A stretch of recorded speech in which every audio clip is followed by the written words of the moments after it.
Hey everyone, and welcome back to another episode of the Book Chat. Today I've got another fantastic guest for you guys to meet. I'm going to bring her in and let her introduce herself. Hello, Natalie. How are you? I'm doing really well, thank you. Thank you so much for having me. Hi, everyone. My name is Natalie, and I'm talking to you from Portsmouth in England. Nice. I'm curious to know, what time is it there? Here it's almost 2 p.m. It's just shy of 2 o'clock. Nice. It is bright and early here, but I'm in central, Oklahoma, so it's like the middle of the US, so it's kind of crazy. What time is it over there? It is actually 8:51 here, so in the morning. Man, I so know. early. Yes, it's crazy. So Natalie, go ahead and tell us a little bit about your books and your work. Okay, so the series I have out at the moment is a dystopian series, mainly aimed at teenagers and young adults, although I have had readers who are older than that kindly write to me and tell me that they found things interesting in it, which is more than I ever expected. There's Inside Out, which is the first book in the series, and my new release that I just have out, Family Ties, which is a sequel to that. And both of them are set in a world that's divided very, very starkly into two factions, the inside and the outside. The haves and the have-nots, so to speak. And they're brought up to hate, depending on what side of the wall they're on, they're brought up to hate each other like poison. And the government on the inside, who are the kind of the higher echelons of society, they see themselves as higher, as closer to righteousness and all the rest of it. They are struggling to keep a handle on things, and so they decide that they need to send a spy over the wall into the outside, and they pick a very unlikely spy, and things go wrong fairly quickly from that point onward. Nice. Where did you get the inspiration for this story? Because it's very creative sounding and intriguing, honestly. Oh, thank you. That's very kind. I think I first started writing Inside Out when I was 12, so it's almost exactly 12 years ago now. Mm-hmm. And I think the main thing I thought was, because I was a very angsty teenager, well, not quite teenager, I was a very angsty child and a very angsty teenager after that. And I think my main thought was, what is the worst future I can imagine for this world? Like, what would be really, really terrible? And and it was all about it. I just got into politics then, and I realized that almost all of politics, even back then, was there's us, we're the good guys, and then there's them over there, and we hate them, and you have to pick a side. And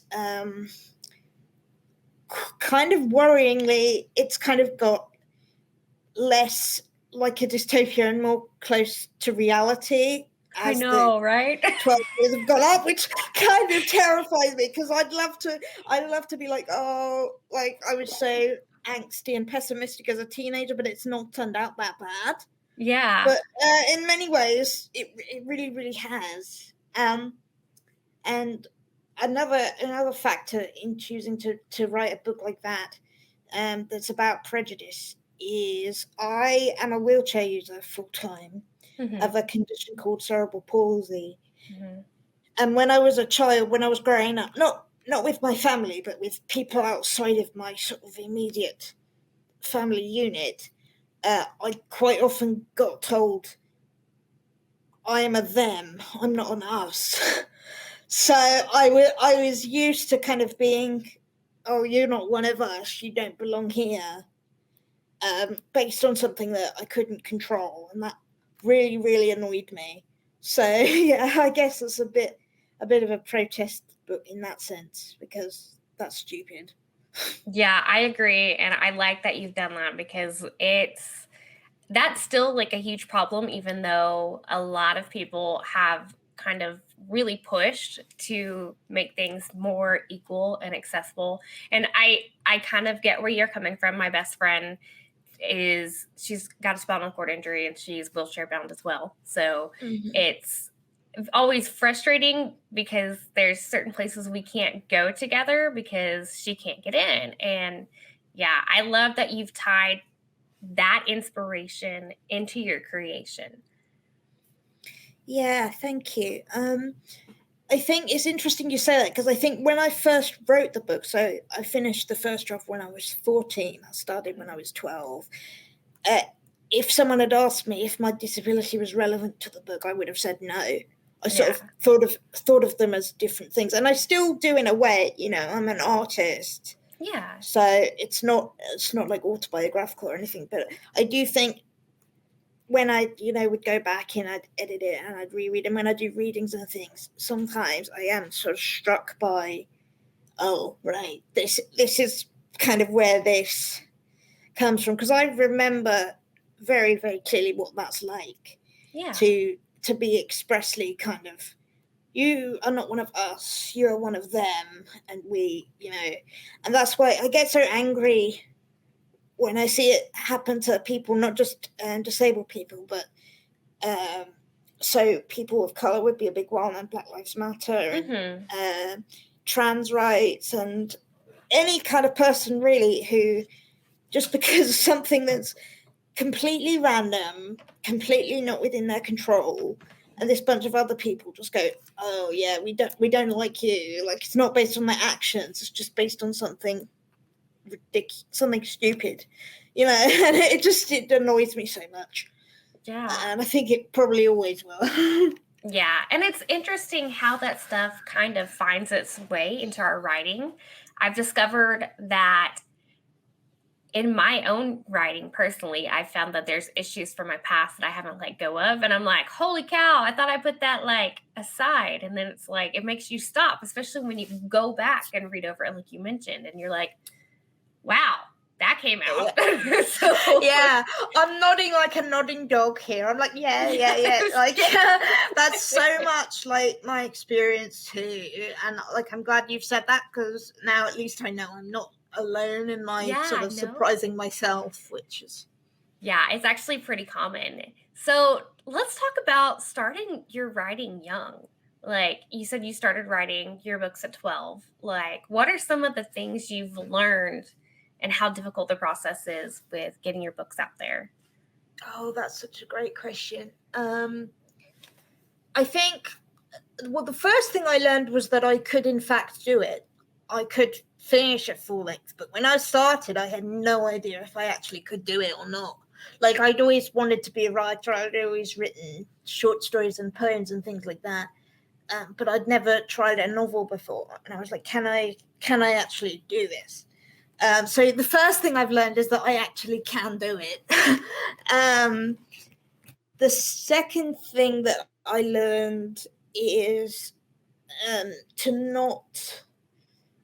when you do the first draft, to not sort of censor yourself and put too much pressure. Because I used to do that. I used to be like, the first draft has to be perfect, and I would get like paralyzed. But I realized sort of over the years, it's okay if this is a mess, because I can go back and work hard later at the edit. So that's kind of key.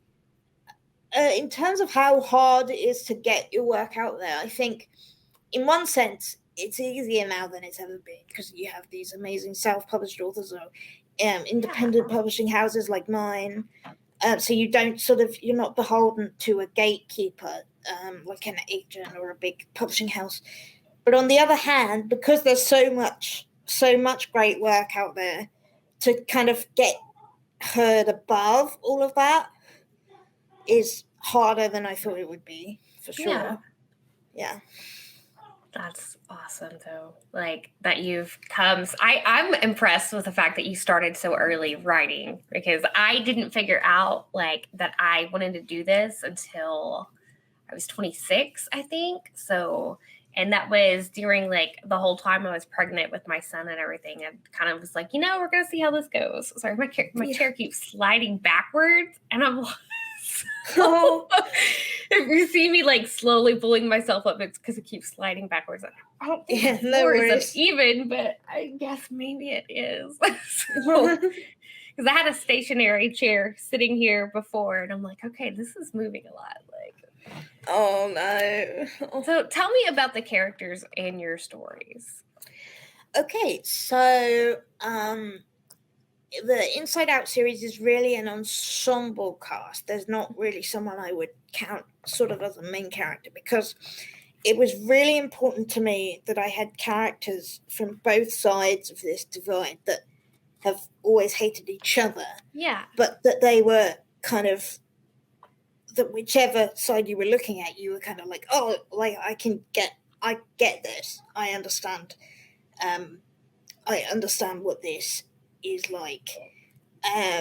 So I think my principal inside characters are a gang of 6 friends who, they were around the same age as I was at the time. They're 16 at the start of the first book.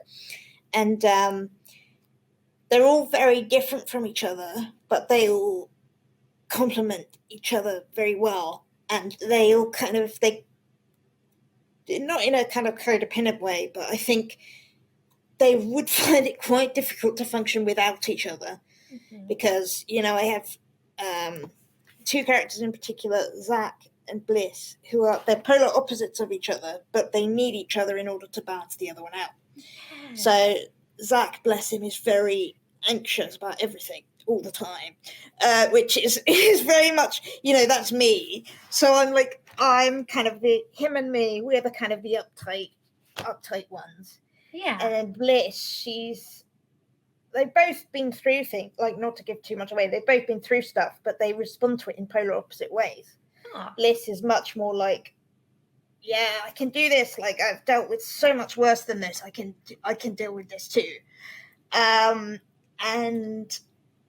that's a really interesting, I love playing with those dynamics. And then on the other side of the wall, my outsiders, I have Nicholas, Delilah, and Luke, they're members of this, they would call themselves Freedom Fighters, which is in fact the name of the group, the Freedom Fighters, and the inside government, they call them terrorists. Oh. And I kind of don't come down on one side or the other.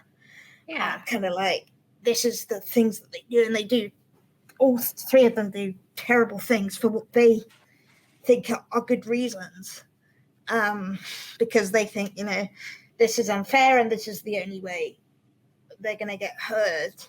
Mm-hmm. And again, they're kind of really fun kind of dynamics, because those 3 are not, they have a lot less in common with me.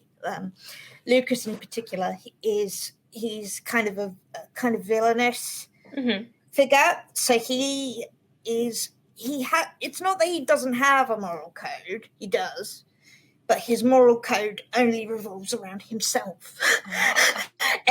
Anybody else is fair game, but if he thinks that he's been crossed, things get very bad very quick. And in the middle of all this, I have Lena, who is same age as the younger character. She's 16, and she is the spy. She's employed by the government to infiltrate the Freedom Fighters, the FF as she calls them, mm-hmm. and to basically attempt to bring them down, sort of from the inside. She is she's my bridge. She is, because she, at the beginning of the book, she's very much, no, I'm just gonna do this, and I'm just doing it for a job. And then things, and in particular in Family Ties, which is why I love Family Ties so much, is she realizes, and everybody in fact realizes, on whatever side of the divide that they fall on, that things are actually more complicated than they thought. And so as I say, I have a pretty big ensemble cast, but I do think they're all. That was another key thing that I learned when I was editing. When I was like, "Oh, can I cut some people?" And I realized pretty quick that I couldn't. That the story didn't work without all these people to play off against each other. So yeah, it's kind of like a giant chessboard of mayhem. I like it though, because I find it more fun when there's a bunch of different characters interacting, because it brings out, like you mentioned, different parts of the others. Like you mentioned too, balancing each other out. You have a completely different dynamic when you're working with a group of characters versus just one character. And it makes me also curious, do you write your stories in third person, or what point of view do you do? I write so my published works are both in the third person. Okay. But when I'm planning things and when I'm fleshing people out, I will often write a lot in first person. Mm-hmm. Often the same scenes, actually, and I'll just change my perspective a bit. Just if there's something I can't quite figure out, or I'm trying to work out, why would, especially the outside characters in particular, they make some decisions that I would not personally make. So when I was like, I need to understand, I don't have to necessarily sympathize with all my characters. Most of them I do. Yeah. Some of them I cannot stand, and some of them I know for a fact would shoot me on sight. because they'd be like, "Oh, stop being so soft. We'll just, bang, crash, done, problem solved." But if I'm trying to work out why have you done this, and it doesn't in fact just apply to the outsiders, like the inside characters have it as well, with some pretty bad decisions get made, and it's kind of like, why? When I read books, I don't like it if a character makes a decision and I can't fathom at all why it's happened. It's like one of my big pet peeves. If I'm like, but why would you do that? Why would you go into the haunted house when everyone's told you not to do it? I need to have a reason. Like, I'm going into the haunted house because someone I love is in there, or something like that. I need to have a thing. Yeah. So I'm trying to figure sort of motives and things. So then I'll do first person stuff, which I think when I come to the end of the series and I look back on all those first person bits, I may do stuff with them. I might do prequels, I might do sequels, or they might just be entirely for my own benefit. I'm not sure. But if I'm kind of banging my head against a wall, I don't know what you would do in this scenario, then I can go back and think, no, right, I am going to play at being this person for the next 20 minutes, and I'm going to work out exactly what it is in their head that makes them tick. I like that, because that gives you, as the author, a different kind of connection with those characters. Not only are you creating them, you're in their head, seeing it from their perspective. I love it. I kind of feel they kind of owe me that in a way, because they live rent-free in my head. Yes. All the time, and quite a lot of the time as well. They're very ungrateful for the existence that I have given them. And they're like, they cause me problems. And I'm like, stop causing me problems or I'll chuck you off a cliff. For real. I have had these long and involved conversations with myself. And that's kind of when you know that you've kind of got close enough to me, as if I suddenly laugh or go, oh no, or something like that, and I have to jump off the sofa and write something down because I'm like, oh my god, they've just told me this. And so I kind of feel it's kind of payback. I'm like, come on guys, you gotta do your bit now, or I'm gonna drive you off a cliff forever. Yep. So tell me about their world, because you mentioned the wall. What kind of things did you put into the world to make this story happen for them? Mm-hmm. So I think a lot of what I did, I actually took a slightly quixotic approach where I was like, right, I want everything to look almost usual, almost normal. Mhm. So I have, the same kind of things, like people go to school and people are like falling in and out of love with each other and everything else like that. Like the normal thing, like people have their hang-ups and they've got, their sibling dynamics and things like that. But then, so there's a scene in the first book where everyone's sitting in class and everything's fine, and then suddenly from behind them, and from a distance, is not related to the school, someone starts shooting. Oh. Which, when I wrote it, was not something that because I live in England, Mm-hmm. I was not I knew it happened, but it wasn't something that happened sort of regularly, or that I was afraid of when I went to school, or things like that. Yeah. And that's what I mean, I guess, about it being quite worrying how much less like a dystopia it's kind of wound up feeling like. Because obviously in the real world, in lots of places, people go to school with the threat of violence hanging over their heads, just as like par for the course. Mm-hmm. And it's kind of, yeah, like I say, like when I was doing the world building, I was like, I just want this to be ordinary, except sometimes you're like, oh, something isn't quite right here. And I think it's in family ties in particular where people start to sort of question, actually, no, why I think like this. Like they've just grown up with it, they're used to it, so they're like, this is just how things are. But in family ties and in future books, they start to go, oh, but why? Yeah. Why is it like this? Why don't we have, why can't we be safe when we go places? And why is it that everyone on this side hates everyone on that side, and so on and so forth? And that, I think,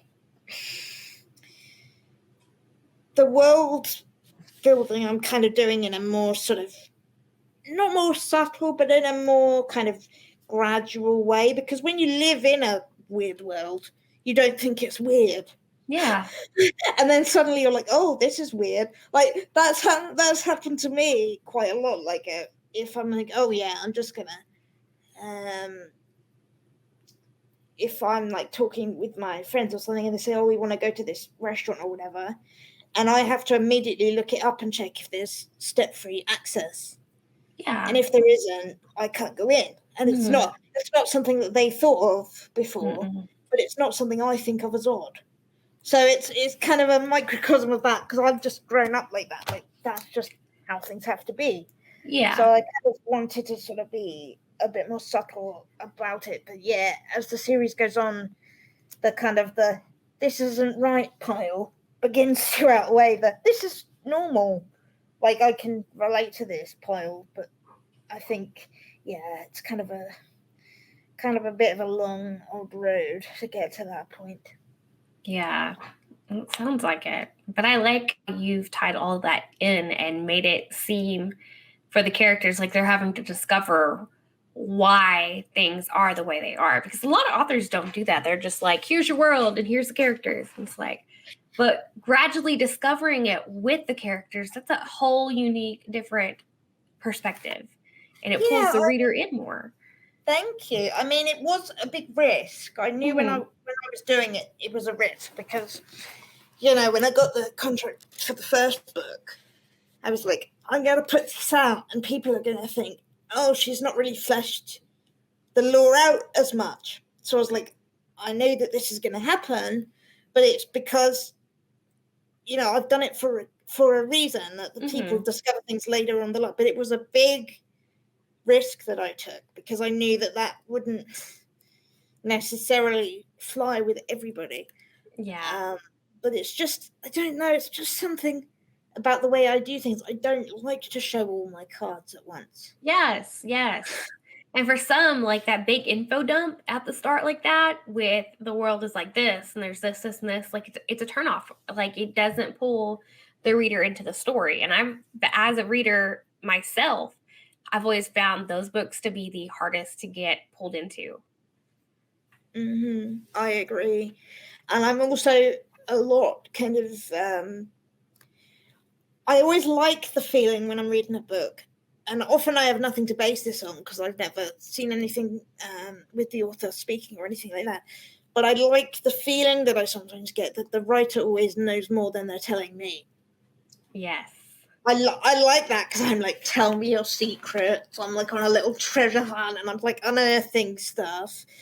And I really like that and I really enjoy it. So I was like, can I do this? But again, I was like, can I actually do that? Like, because all the books I was reading at the time were like, bang, bang, bang, this, and this. And then the story started. And I was like, can I do this? Can I be a bit more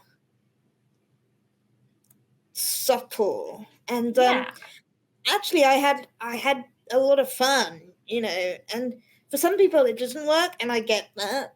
But for the people that it does work, I love because they email me back. They email me being like, "Oh my god, I need to know about this," and it's stuff that's like mentioned on one page, just like one throwaway thing.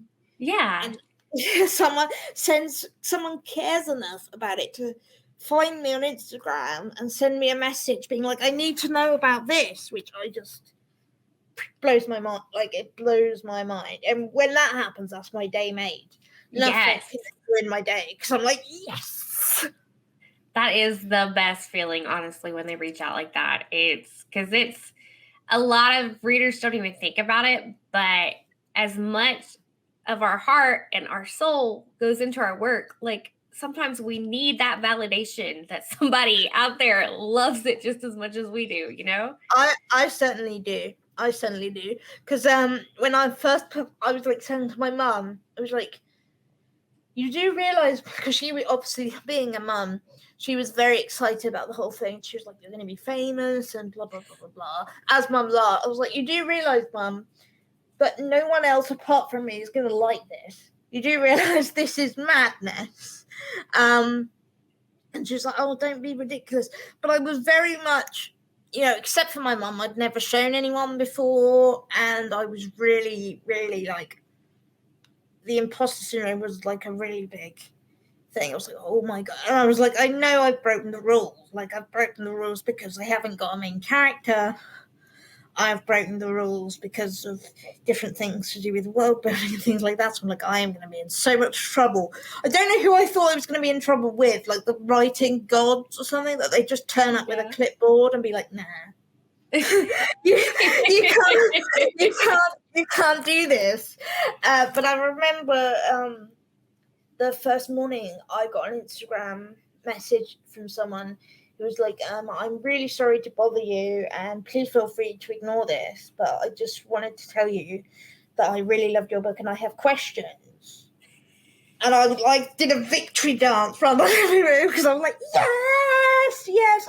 And they were like, I don't know, when they said, like, I hope I'm not disturbing you, I was like, are they picturing me as having some kind of glamorous existence? And I'm just sat there in my Lilo and Stitch PJs.